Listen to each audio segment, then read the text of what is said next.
يجي بعد كده البند الثامن والاخير في المواصفه، وده بند متطلبات نظام الاداره. ويبدا اولا بالخيار، وبعد كده توثيق نظام الاداره، وضبط وثائق نظام الاداره، وضبط السجلات، واجراءات التعامل مع المخاطر والفرص، والتحسينات، والاجراءات التصحيحيه، والمراجعات الداخليه، وينتهي بمراجعات الاداره. وكل بند فرع من البنود دي هنستعرضها جزء جزء. اول بند وهو بيدي للمعمل حريه الاختيار بين ان المعمل لازم يدرس ويناقش وينفذ البنود من 8.2 ل 8.9 اللي بتناقش وثائق نظام اداره الجوده، مثل السياسات والاهداف ومراقبه الوثائق والسجلات ودراسه ومعالجه المخاطر والفرص والتحسينات، والاجراءات التصحيحيه والمراجعات الداخليه. اول معمل اللي بيطبق نظام اداري ايزو 9001 وقادر على اثبات وتنفيذ البنود في المواصفه 1725 من البند 4 للبند 7، فيكفي تنفيذ البنود من 8.2 ل 8.9 اعتماد على ملفات الايزو 9001. في البدايه المستند ممكن نعرفه على انه المعلومات والوسائل اللي بتدعم المعلومات دي، والمستندات زي المواصفات والاجراءات والسجلات. توثيق نظام الاداره. اولا انشاء نظام اداره، فيجب وضع وتوثيق والحفاظ على سياسات المعمل واهدافه. ثانيا النية، يجب أن تتناول السياسات والأهداف الكفاءة والحياد والتشغيل المستمر والمتسق للمعمل. ثالث حاجة الالتزام، فيجب على إدارة المعمل أن يقدموا دليل على الالتزام بتطوير وتنفيذ نظام الجودة والتحسين المستمر لفعاليته. رابع حاجة الربط بملفات الجودة، يجب ربط جميع الملفات والسجلات بنظام الجودة. خامس حاجة إمكانيات الوصول، حيث يجب أن يكون لدى جميع الموظفين المشاركين في أنشطة المعمل إمكانية الوصول إلى أجزاء مستندات نظام الجودة واللي ليها صلة بمسؤوليته. نرجع تاني نتكلم عن بعض المفاهيم. سياسة الجودة العامة للمعمل أو الكواليتي بوليسي، وده بيتم وضعه من أعلى هيئة إدارية للمعمل. وليكن مثلا لو معمل تابع لمؤسسة كبيرة، فسياسة الجودة بتتحدد في اجتماع مجلس الإدارة وبيعتمدها رئيس مجلس الإدارة. نظام الجودة ليه هيكل هرمي بيبدأ بلماذا او ليه، وده موجود في سياسه الجوده.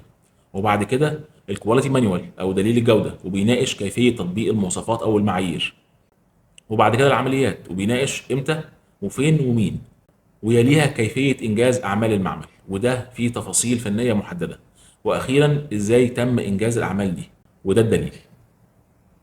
في نظام الجوده بيتم وصف انشطه العمل في مستندات او وثائق مكتوبه، وبيتم تنفيذها بطريقه مخططه. هيكل الوثائق طبقا للمواصفه ايزو 17025 هي الكواليتي بوليسي او سياسه الجوده، وده بيبقى فيها بيان مهمه المعمل او المؤسسه الاساسيه من خلال مفاهيم الجوده في العموم. وبعد كده الكواليتي مانيوال او دليل الجوده، وده بيحتوي على وصف نظام الجوده وكيفيه تطبيق المواصفات وسياسه الجوده في المعمل، وبتكون واحده لكل انشطه المعمل. تالت حاجه الاجراءات، وبيكون فيها وصف كيفيه تنفيذ الاجراءات، وبتتعمل للبنود اللي بتطلب فيها عمل طريقه او اجراء. تعليمات العمل، وبيكون فيها تفاصيل اضافيه عن كيفيه تنفيذ مهام محدده. بعد كده النماذج، وبتحتوي على نماذج لاظهار دليل على تنفيذ نظام الجوده وبنود المواصفه. الكواليتي اوبجكتيفز او اهداف الجوده هي اهداف بيتم استخدامها من اداره وموظفين المعمل لضمان التحسين المستمر في نظام اداره جوده المعمل، وده في الاخر لتلبيه توقعات العملاء والحفاظ على الخدمات اللي بيقدمها المعمل. مواصفات سياسه الجوده الجديده لازم تكون واضحه وبسيطه ومحدده، تكون جزء من طبيعه المؤسسه اللي بينتمي ليها المعمل. لازم تحتوي اهداف سياسه جوده المعمل، وكيف تهدف السياسه دي الى تحسين مستمر للخدمات المقدمه. تكون في صفحه واحده عشان ما تبقاش مليانه كلام كتير، وتكون ملخصه وافيه لسياسه الجوده بتاعه المكان. ما يبقاش فيها كلام غير حقيقي والمعمل غير قادر على تنفيذه او تحقيقه. ما تاخدش سياسه معمل تاني وتنقلها عشان لازم توصف حالتك انت، مش كلام جميل وخلاص. معظم البنود الفرعيه اللي ناقشناها كان مطلوب يكون ليها اجراء لتنفيذها. طب ليه لازم نعمل الاجراءات دي؟ اول حاجه عشان الشفافيه والتسهيل وتنفيذ المطلوب من البند اللي بنعمل له اجراء. تاني حاجه تجنب الاخطاء والازدواجيه في العمل، يعني كل موظف ينفذ البند على طريقته. وكمان لتحديد مين المسؤول عن اجزاء الاجراء وتنفيذها. وطبعا عشان لو في موظفين جداد يكون عندهم طريقه او اجراء اللي بيستخدموها لانجاز بند في المواصفه. وجود اجراء مهم لعمل تحسينات، يعني لو عندك اجراء واضح هعرف احسنه، بخلاف ان ما يكونش فيه اجراء وكل موظف ينفذ بالطريقه بتاعته. البند الفرعي 8.3 وهو ضبط وثائق نظام الاداره، بيبدا بان الوثائق الخارجيه والداخليه المتعلقه بالمواصفه ايزو 17025 يجب ضبطها والتحكم فيها. وده بينطبق على المستندات اللي هي عباره عن سياسه الجوده والاجراءات والمواصفات وتعليمات تشغيل الاجهزه وجداول المعايره وما الى ذلك. من الممكن تكون المستندات دي باي شكل، نسخه ورقيه او رقميه. بعد كده كيفيه التحكم في مستندات الجوده لازم يكون اتوافق عليها قبل الاصدار، ولازم تشمل مراجعه دوريه وتتحسن اذا لزم الامر. لازم تتوفر الاصدارات ذات الصله من المستندات الاخرى. يتم تحديد المستندات بشكل فريد، يعني كل مستند يحمل رقم او كود مختلف. منع الاستخدام غير المقصود للقديم او اللي اتلغى، وده ممكن عن طريق ختم على المستند يوضح ان النسخه دي قديمه وفي احدث منها هي اللي ساري العمل بيها. على طول بنتكلم على المستندات الداخليه والخارجيه في نظام الجوده. المستندات الداخليه ممكن تتقسم الى مستندات نظام الجوده ومستندات تابعه للعمليات، او ممكن نقول مستندات فنيه.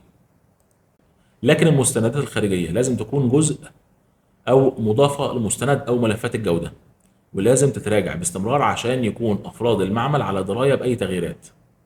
والمستندات الخارجيه بتشمل القوانين واللوائح الحكوميه، المواصفات زي الايزو او الاستم او اي مواصفات خارجيه، الجداول العلميه زي جداول العمليات الاحصائيه وارشادات المعايره اللي بتبقى موجوده في مانيوال الاجهزه. كل الملفات الداخليه والخارجيه بتتحط في جدول او قائمه اسمها الماستر ليست. البند الفرعي 8.4 بيناقش التحكم في السجلات، حيث يجب على المعمل عمل السجلات والاحتفاظ بها لاستيفاء المتطلبات الموجودة في المواصفة ايزو 17025. المعمل لازم ينفذ الضوابط اللازمة لتحديد السجلات وتخزينها وحمايتها وعمل نسخ احتياطية وحفظها واسترجاعها. المعمل يحتفظ بالسجلات لفترة زمنية يجب تكون متفقة مع التعاقد مع العميل وإجراء الاحتفاظ بالسجلات. تحديد وقت الاحتفاظ بالسجلات متروك للمؤسسة أو المعمل. أحيانا في بعض المعامل في قوانين أو معايير محلية بتحكم سنين الاحتفاظ بالسجلات. بشكل عام فترة من 5 ل 10 سنين فترة مقبولة. تلخيص لوثائق أو مستندات نظام الجودة لمعمل معتمد 17025. أولا الكواليتي مانيوال أو دليل الجودة. تاني حاجة الإجراءات أو كواليتي بروسيديورز. يجي بعد كده الاس او بي أو طرق الاختبار أو المعايرة او اجراءات تشغيل الاجهزه او تعليمات العمل. بعد كده رابع حاجه الفورمز اند ريكوردز اللي هي النماذج والسجلات. بالمناسبه هيكون في كورس كامل استعراض لملفات الجوده لمعمل معتمد 17025، هيشمل تطبيق مباشر لكل متطلبات المواصفه وملفات وامثله على كل ملف. بخصوص الكواليتي مانوال او دليل الجوده، يجب ان يحتوي على ما يلي. بيكون في نقل سياسه الجوده اللي تخص المعمل واهدافه للموظفين والعملاء. بيكون في خلفيه موجزه عن المؤسسه القانونيه للمعمل، بالاضافه ان بيحتوي على النطاق او السكوب لنظام الاداره وفقا للمواصفه ايزو 17025 لسنه 2017. ويكون يحتوي على قائمه من المستندات زي الاجراءات لتشغيل نظام الاداره، وبيحتوي ايضا على الهيكل التنظيمي. ويجب التاكد ان دليل الجوده لا يحتوي على اي شيء سري او كونفيدنشال عشان بيكون متاح للافراد للاطلاع عليه. واخيرا تفاصيل لكل عنصر قابل للتطبيق في المواصفه. نيجي بعد كده للاجراءات، ويعتبر معظم البنود اللي اتكلمنا عليها كانت بتحتاج اجراء. والاجراءات بيتم اعدادها عن طريق الموظفين السينيورز، وبتبقى على سبيل المثال بالشكل ده لكل اجراء على حده. بتبدا بالهدف، وهنا بنقدم الغرض المحدد من الاجراء وامتى نستخدمه. تاني حاجه النطاق او السكوب، وهنا بنتكلم على مين المسؤول على تنفيذ الاجراء ده. تالت حاجة المسؤوليات، وبنكتب فيها المسؤوليات في نطاق الإجراء، وبنحدد الموظف عن كل جزء أو كل الأجزاء المختلفة اللي بيناقشها في الإجراء ده. رابع حاجة وصف الإجراء أو الأنشطة خطوة بخطوة مع العنوان الفرعي للفقرات محل الإجراء. خامس حاجة المراجعات الداخلية والخارجية المستخدمة في الإجراء. آخر حاجة المرفقات زي المستندات أو الملفات اللي بننفذها تباعا للإجراء، وممكن تبقى في جداول. الجزء ده بيعرض البنود اللي في المواصفة اللي بتحتاج يتعمل لها إجراء.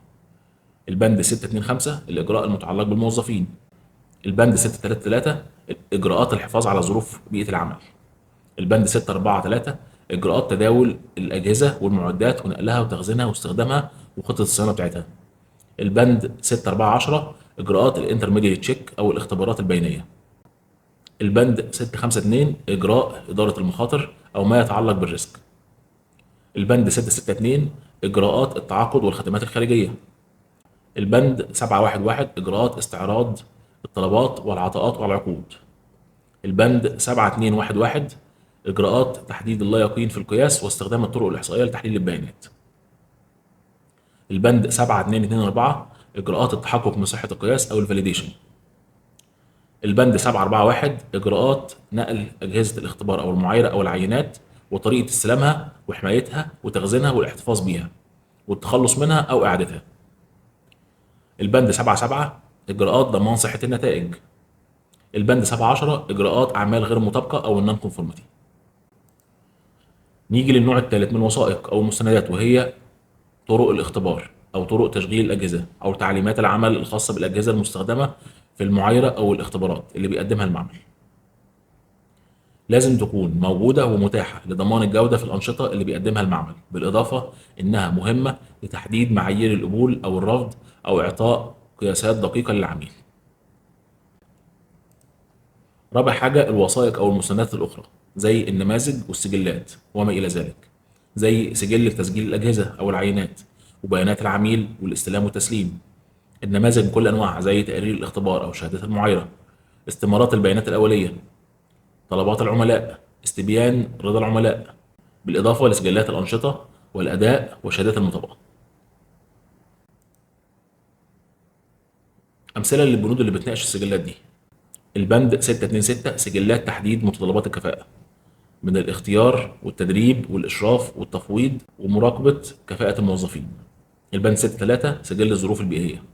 البند 6.4.13 سجلات المعدات مع تفاصيل الشركة المصنعة ومعايير القبول. البند 6.6 سجل المنتجات والخدمات المقدمة خارجيا، بيشمل الاختيار والتقييم وإعادة التقييم والطلب والتفتيش والعمل على مقدمي الخدمات. البند 7.1.8 سجلات مراجعات العقود والمناقشات بما في ذلك أي تغييرات مهمة. البند 7.2.1.5 سجلات التحقق من أداء طرق القياس. البند 7.2.2.4 سجلات المصادقة. البند 7.3.3 سجلات بيانات أخذ العينات. البند 7.4.3 سجلات انحرافات شروط العينة عند الاستلام واستشارة العملاء. البند 7.4.4 سجلات مراقبة الظروف البيئية أثناء التخزين. البند 7.5.1 الملاحظات والبيانات والحسابات الأصلية. البند 7.6 تقييم اللا يقين في القياس واستخدام التقنيات الإحصائية. البند 7.7.1 مراقبة النتائج وتتبع اتجاه صحة النتائج عشان نعمل ضمان الجودة. يجي بعد كده البند الفرعي 8.5 ممكن نعرف المخاطر أو الريسك على إنه الشك في أي خطر ممكن يأثر على تحقيق أهداف المعمل زي جودة النتائج أو رضا العملاء، وتحديد المخاطر ممكن يدي للمعمل فرصة لعمل تحسينات لنظام الجودة، وبالتالي بيسمى ما يظهر بالفرص أو الأوبورتيونيتي. وعملية إدارة مخاطر المعمل ممكن تتم بالخطوات دي: أولا تحديد المخاطر والفرص، تاني حاجة تقييم المخاطر، تالت حاجة ترتيب أولويات المخاطر والفرص، رابع حاجة تحديد الإجراءات الواجب اتخاذها، آخر حاجة التنفيذ والمراقبة والمتابعة. ليه إدارة المخاطر والفرص مهمة في نظام الجودة؟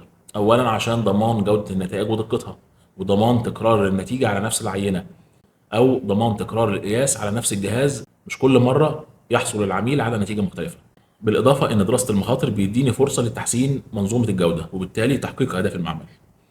فبالتالي لازم يكون في خطة لدراسة ومعالجة المخاطر، وده بيتبعه اتخاذ إجراءات تتناسب مع آثار المخاطر دي. وجزء الريسك هيبقى في كورس كامل بيناقش طريقة التعامل معاه من خلال المواصفة. التحسينات في منها داخلي وده بتعرفه من دراسة المشاكل اللي بتواجه أعضاء المعمل، وفي منها خارجي وبنعرفه من دراسة ملاحظات العملاء وتحليلها واستخدامها لتحسين نظام الإدارة وأنشطة المعمل. ويجي بعد كده بند الإجراءات التصحيحية، وده بيتم بعد اتخاذ إجراءات للسيطرة على مسبب الجزء اللي محتاج تصحيح ومعالجة العواقب. بعد مراجعة وتحديد السبب ومتابعة نفس الحالة، هل ما زال ليها مشاكل ولا تم حلها بالكامل؟ وده طبعا بيبقى ليه إجراء لتنفيذ ومراجعة فعالية الإجراء التصحيحي وتحديث في ملفات المخاطر، وبالتالي تعديلات على نظام الجودة في المواضيع اللي تعرضت للتحسين. بعد كده البند الفرعي 8 وده بيناقش المراجعات الداخلية وبينقسم للتخطيط والتنفيذ. أول حاجة التخطيط، المراجعة الداخلية لازم تتم بناء على خطة زمنية على كل متطلبات المواصفة 17025 ويتم تنفيذ المراجعات الداخلية ومتابعتها بشكل فعال. تاني حاجة التنفيذ، وده لازم يكون بناء على تحديد معايير المراجعة والنقط اللي هنراجعها في كل بند من بنود المواصفة، وعليه بيتم تقديم تقرير بنتيجة المراجعة إلى الإدارة، وليه متابعة تنفيذ الإجراءات الصحية لأي عملية غير مطابقة ظهرت في أعمال المراجعة الداخلية. بالإضافة إنه يجب الاحتفاظ بسجلات المراجعات الداخلية وبتتناقش في استعراض مجلس الإدارة. وده بياخدنا لاخر بند فرعي في المواصفه، البند 8 وده استعراض مجلس الاداره او استعراض الاداره، وبيتم بشكل دوري وليكن مره كل 6 شهور او كل سنه لمناقشه كل ما يتعلق بنظام الجوده ومراجعه تقارير المراجعات الداخليه وشكاوى العملاء وازاي تم معالجتها ومناقشه الفرص لتحسين اداء المعمل. وده بيتم على مستوى الاداره العليا للمعمل او المؤسسه اللي بينتمي بيها المعمل. في نهاية الدورة أحب أشكر حضراتكم على حسن الاستماع، وأتمنى أن تكونوا استفدتم من الدورة، وبرجاء متابعة الدورات التانية اللي قدمناها واللي هنقدمها في المستقبل. لأي استفسارات أو مساعدة تخص محتوى الدورة التدريبية أو عملية الاعتماد برجاء التواصل. عنوان البريد الإلكتروني وطرق التواصل الأخرى موجودة في وصف الدورة. برجاء تقييم الدورة التدريبية وإعطاء ملاحظاتك واقتراحاتك من خلال الرابط اللي موجود في الوصف أو سكان الكيو ار كود. تقييمك بيساعدنا على تحسين الدورات المستقبلية. وفي حالة وجود أي أسئلة على محتوى الدورة راسلنا بالبريد الإلكتروني الموجود في الوصف، وهنتواصل معاك بإذن الله في أقرب وقت. في حالة إرسال إيميل برجاء كتابة استفسار بخصوص دورة الأيزو 17025 في الإيميل سبجكت. شكرا لحضراتكم.